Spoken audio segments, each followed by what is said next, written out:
Chers indépendants, qui aimez votre autonomie, votre liberté d'action et qui subvenez vous-même à vos besoins, sachez que vous êtes admirés.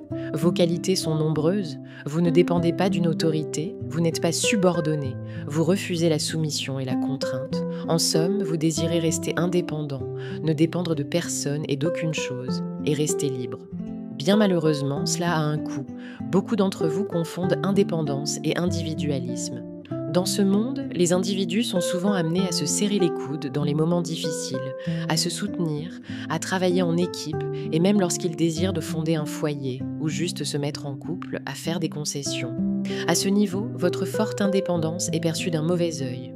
Prenons l'exemple de ces femmes qui se disent indépendantes, car il faut reconnaître que beaucoup de femmes se disent l'être pour justifier leur célibat. Ici, on ne parle pas au niveau financier, car avoir un homme dans sa vie n'empêche pas d'avoir une indépendance financière, si on le souhaite.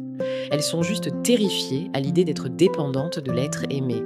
Logiquement, être dépendant de quelqu'un, c'est de ne pas pouvoir envisager de vivre sa vie sans cette personne.